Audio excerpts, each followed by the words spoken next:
Ang limits yaon lima nga subtopics naging discuss yaon algebraic, yaon apa to, algebraic at infinity, yaon exponential, yaon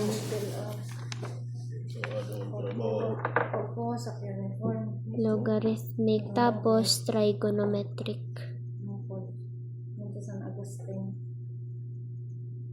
Ito nan lima nga subtopics. So isa yan na yaon kit pinakasimplest mo nato i-discuss an algebraic. Sa algebraic simple galay ni siya balik substitute mo la an x value. One example sa ito na limbakon, limits of x plus 1 as x approaches to 0.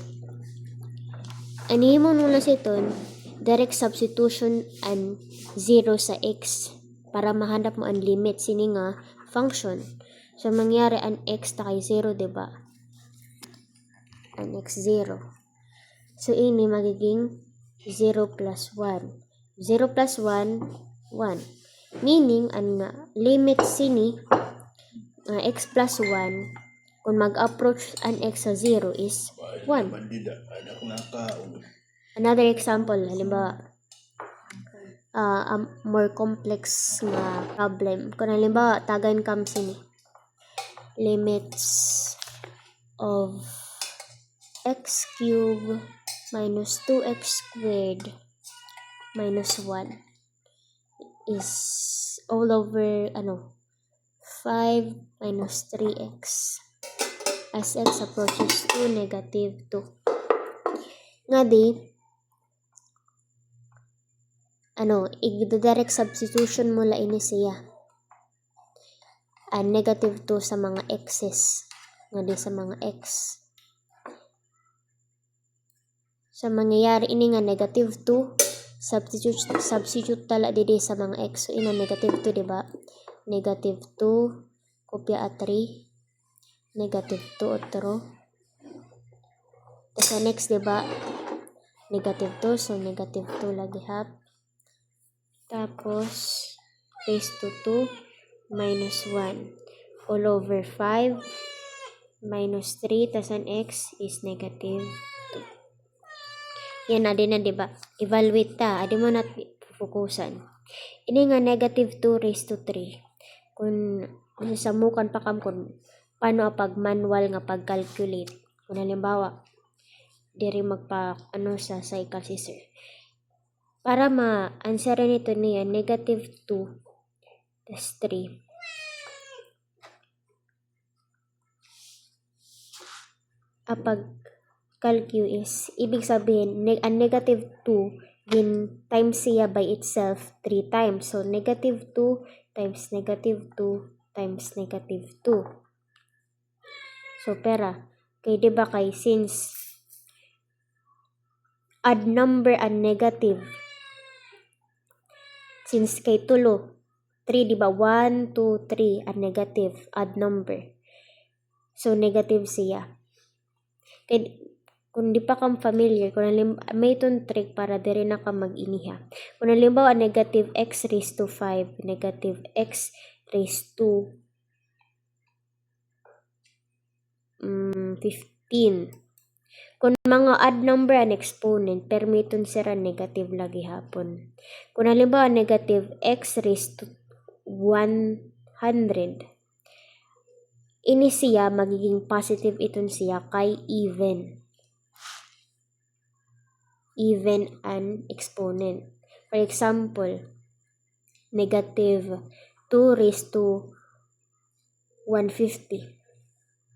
Takay kay even, diba, an exponent. So meaning positive iton siya nga magiging answer. Positive something kinimisini. Kung halimbawa negative 2 raised to 139, takay kay odd number siya. So negative something ini siya. Okay. So yun. Negative something, ganyan. Basta inisipon lang niyo, i-focus lang niyo kung odd number and exponent kung or even number and exponent para maadman niyo kung ano ang sign niya. Takay kay di kay di ba add. So, negative lagi hapon kay negative times negative, positive, di ba? Positive times negative, negative, maota. So, 2 times 2 times 2 is 8. Meaning, ini siya negative 8. So, nga di kopyahan ta negative 2. Tapos, adi naman na to mafokusan ang negative 2 squared. Meaning, negative 2 times negative 2 is, di ba kay odd, even nga siya, even number, di ba? So, positive. Positive, or diri mo nagsurat, positive, 2 times 2, 4. So, positive 4 ang answer. Kopyaan, negative 1. All over, kopyaan 5. Tapos adi, negative 3 times negative 2. Takay duha, di ba? Duha an even. Duha an negative. Tas ang 2, di ba, is even number. So, positive na ito. So, positive. 3 times 2 is 6. So, yun. Adi, kopya mo na kay adi na lati simplify. Kopya mo na negative 8, negative 8. Tas adi, negative 2 times 4 is negative 8 lagi hapon. Minus 1, kopya. 5 plus 6, 11. Negative 8 plus negative 8 plus negative 1.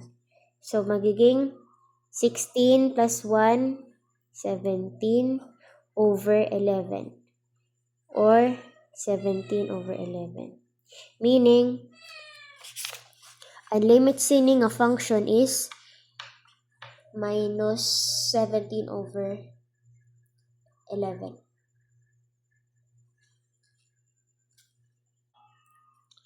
Now, kung makatara man ka mga problem nga ang denominator, diba? Halimbawa, example number 3, limits 3. Tapos, may nga dikit x over x minus 3. Makatara kam nga ni nga similar nga problem nga pareho sini. Halimbawa, pag direct substitution ta ini, ang 3 sa nga di sa mga x. Halimbawa, diba 3, tapos 3 minus 3. Takay adi diba ano? Kopyahan ta mo na numerator. 3 minus 3, 0. Kung makatara kam nga ni sugad sini nga problem nga pag substitute ta nga ni an x sa denominator, tas mag-equal siya to 0. Kailangan ta muna ini siya manuhon. Kailangan ta siya muna parang kalikuton before ta siya direct substitution na. For example, basta ang dapat niyo alalahanon nga diri dapat mag-equal to 0 ang denominator pag i-substitute nato an x nga da. So, one example, halimbawa, number 3, example, limits,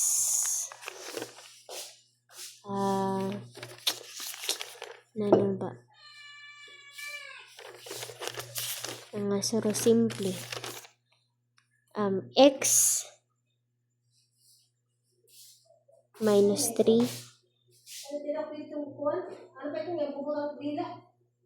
squared over x plus 3 as x approaches to negative 3. Yan, kwanta. Tapos ipapahanap sa ang limits.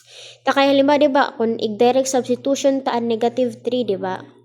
Halimbawa, direct substitution ta sa denominator. Basta denominator lang ang importante. Ay na ni pag inisipa kung mag-0 ini siya sa numerator as long as diri mag-0 ang denominator. Halimbawa, kay x, negative 3 ang x, tas plus 3. Negative 3 plus 3, 0, diba? Bawal iton. So, dapat iwasan ta. So, before ta substitute ang negative 3, kailangan ta inig kalikuton. So, papano? Yan ito mga ways, depende sa problem. So nga di sa problem nato, igi-expand ta ini nga numerator ngon before ket mag-substitute sa negative 3.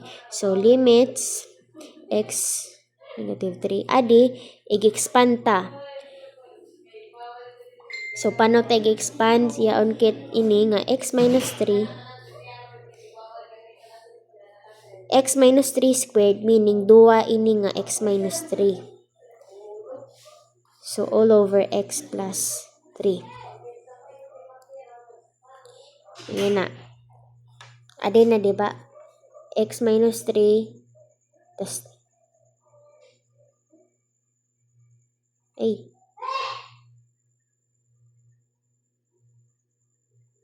iba-iba. Diri nga niton valid.